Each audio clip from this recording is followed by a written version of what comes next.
Это новогодний по совместительству 30-й юбилейный выпуск программы «Новости IT». В течение 2019-го мы рассказывали вам о технологических новинках, следили за мировой IT-индустрией и знакомились с местными разработчиками, а также держали в курсе игровых новинок.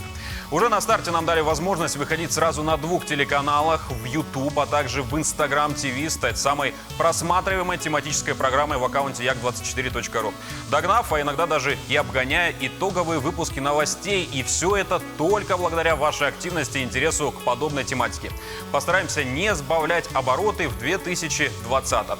Сегодня, кстати, из затяжного отпуска к нам вновь вернулся наш оператор и по совместительству комментатор Владимир. Ну ладно, давай уже стрельни. На этом мы начнем. Поехали. Оператор облачной телефонии для бизнеса Манго Телеком рассказал, в какие организации россияне чаще всего звонят в канун Нового года с 23 вечера до 6 утра по местному времени. Лидером достаточно ожидаемо стали службы такси. Вторые по списку – развлекательные заведения. К сожалению, не у всех получается избежать бытовых проблем, вследствие того звонки в коммунальные службы на 3-м месте. Если говорить о звонках заранее, то желающих обновить новогодний стол и заказать еду тоже достаточно много. Службы доставки готовых блюд могут неплохо таки заработать, отмечают аналитики. Праздники – время актуальных трат, поэтому заметный объем обращений получают банки, микрофинансовые организации и платежные сервисы. Выяснилось, что о собственном здоровье в новогоднюю ночь люди заботятся не так, как о благополучии домашних питомцев. Во всяком случае, если судить по телефонным обращениям за ветеринарной и медицинской помощью для животных. Запланированные поездки вывели в топ звонки в гостинице, а слепая вера в новогоднее чудо и подарок судьбы – обращения в букмекерские конторы. А Apple в преддверии праздников официально объявила о введении засекреченных разработок в области технологий спутниковой связи. Они хотят, чтобы различные устройства подключались к сети интернет напрямую. То есть к имеющимся сторонам борьбы за связь начали подключаться еще и компании без государственного участия. Хотя, кто его знает, может на самом деле это еще один ход конем с западной стороны. На кону стоит очень серьезный вопрос. А в бою, как говорится, все средства хороши. В проекте участвует около десятка инженеров из аэрокосмической, спутниковой и антенной отраслей. Работы находятся на начальном этапе. По срокам намерены уложиться в классическую 5-летку. Помимо того, Apple подумывает о начале разработки и запуске собственных спутников для геопозиционирования, что позволяет добавить новые сервисы и улучшить работу карт. Возможен, однако, и другой вариант. Apple воспользуется существующим оборудованием провайдеров. Теперь перейдем к теме подарков. Что чаще всего для коробочки под елкой покупают россияне в мире гаджетов? Конечно же, это смартфоны. Так, за первые 2 недели декабря покупатели потратили 4 миллиарда 400 миллионов рублей. Средняя цена смартфона в подарок составила 22 тысячи, тогда как в обычное время она составляет 12-14 тысяч рублей. Из чего делаем вывод, что в Новый год, как никогда, наши сограждане готовы раскошелиться на дорогой флагман для любимых. Топ-3 самых популярных смартфонов по количеству продаж составили Redmi 7A, Samsung Galaxy A50 и Apple iPhone 11 без приставки Pro, Max и прочих. Топ-3 в денежном выражении целиком и полностью за яблочниками. Все тот же iPhone 11 на 128 гигабайт, iPhone 11 на 64 гига и 10R или XR, кому как нравится. На втором месте в рейтинге наиболее популярных технологичных товаров оказались ноутбуки. На них в канун Нового года россияне потратили 1 миллиард 700 миллионов рублей. Средняя цена ноутбука составила 39 тысяч, и беспрекословным лидером стала линейка IdealPad от Lenovo. Она забрала почти все места в списке как по количеству продаж, так и в стоимостном выражении. А почему в топе только такие дорогие подарки? Ну, это к пользователям вопрос, наверное. В принципе, логично, Новый год всегда дарят довольно дорогие подарки. Ну вот среди моих знакомых, конечно, есть парочка таких, но в основном такие дорогие никто не делает. А что они обычно дарят друг другу? Но если смотреть на гаджеты, то после нашего прошлого обзора на наушники, вот некоторые у меня спрашивали, какие лучше выбрать. Вот, кстати, здесь ты смотришь прямо в точку, потому что на 3-м месте как раз-таки почему-то оказались именно беспроводные наушники. На них россияне потратили 600 миллионов рублей и купили 150 тысяч устройств. Средняя цена гарнитуры составила всего-навсего 4 тысячи рублей. Некоторые в качестве подарка себе или близким выбирают не телефон, а полноценный компьютер. В аккурат перед праздниками Intel анонсировала свою новую 10-ю линейку процессоров, и прежде чем сделать выбор в пользу той или иной сборки, давайте вместе ознакомимся с камнями 10-го поколения. Сразу опустим серию Core i9. Навряд ли она по карману большинству пользователей, которые нас сейчас смотрят, да и выбор на нее падает в случае сборки профессионального персонального компьютера. А их собирают либо люди, которые точно знают, что им нужно, либо специалисты, которые подскажут, что этот процессор обязательно необходим для тех или иных задач. Итак, новые Core i3 давно уже вышли из разряда офисных затычек и позволяют вполне себе комфортно играть в современные игры.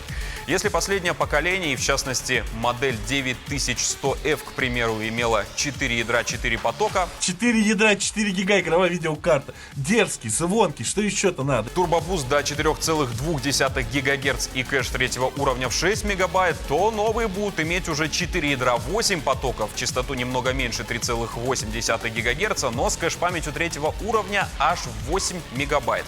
Производительность будет не в 2 раза выше, конечно, но многопоточный режим работать станет процентов на 70 лучше. Core i5 – самый популярный процессор в среднебюджетном сегменте. Возымеет 6 ядер и 12 потоков вместо 6 предыдущих, частоту 4,3 ГГц в турбобусте и кэш аж в 12 мегабайт. И Core i7 – частота до 4,8 ГГц, кэш-память третьего уровня 16 мегабайт и 8 ядер, 16 потоков против 8 ядер, 8 потоков у 9-го поколения. Грубо говоря, в погоне за AMD Intel сделали упор на многопоток. И с учетом того, что цены останутся прежними, так заявили сами Intel, стоит немного подождать и забрать компьютер чуть позже. При выборе между i3, i5 и i7 стоит помнить, что на сегодня они все отлично справляются со своими задачами. Но ключевое слово «на сегодня». То есть какое количество времени вы будете работать без ограничений и без потребности обновиться. Ответ ищите в названиях. По нашим наблюдениям и опросам коллег по цеху, i3 будет актуален года 2-3, i5 прослужит верой и правдой в современных задачах 4-5 лет, а i7 6 лет просидите на них точно, возможно даже 7 и больше. 8 ядер, 16 потоков, для этого хватит с головой. И да, если вы думаете, что куплю сейчас i3, а потом выйдет новая линейка и обновлюсь, не получится. Сокет будет уже другой, так что вместе с камнем придется обновлять еще и материнскую плату. Обращая внимание на AMD, тоже помните, программы и игры все еще лучше оптимизируют под Intel.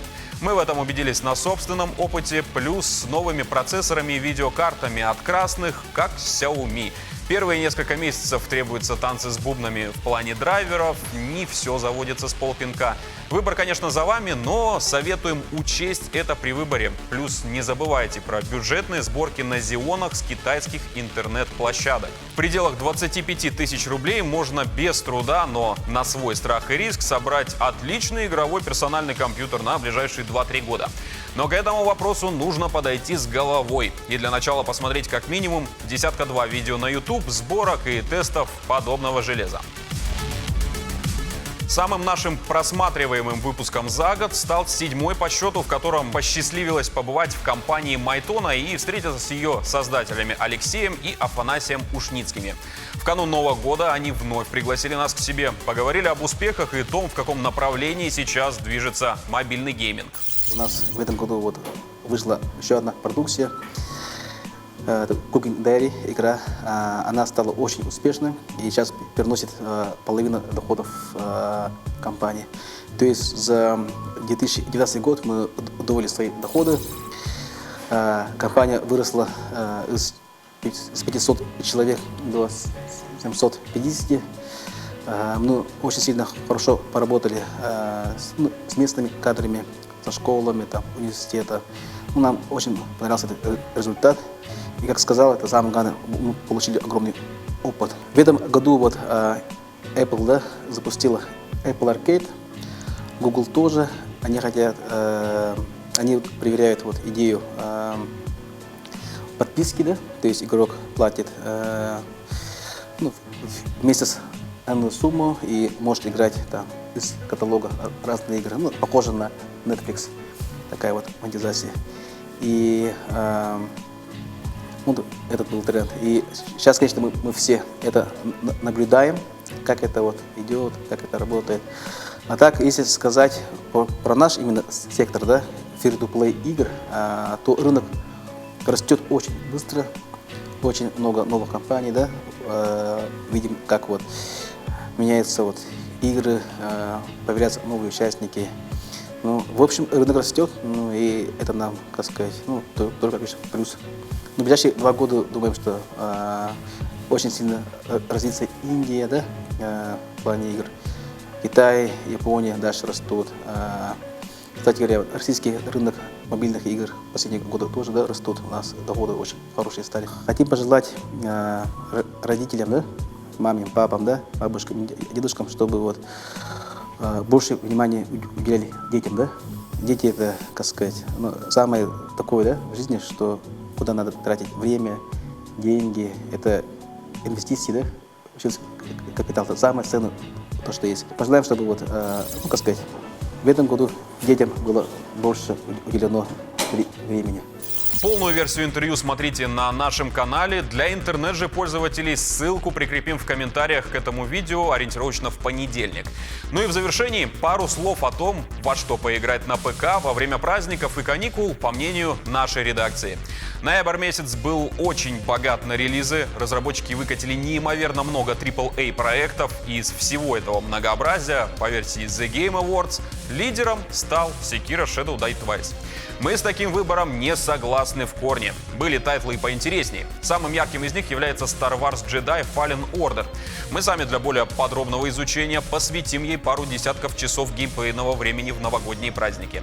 Лучший визионер по версии все той же ТГА Control. Хоть и сюжет не сказать, что хорош, но игра затянет своим сеттингом и графикой. Если хочется пощекотать нервы, то отлично подойдет ремастер 2-го Resident Evil. Игра от прародителей серии Fallout, компании Obsidian The Outer Worlds, зайдет поклонникам RPG-шутеров. Ну а для ценителей классических шутеров прекрасно подойдет Metro Exodus. Не зря он стал самым популярным в запросах Яндекса за 2019 год в России.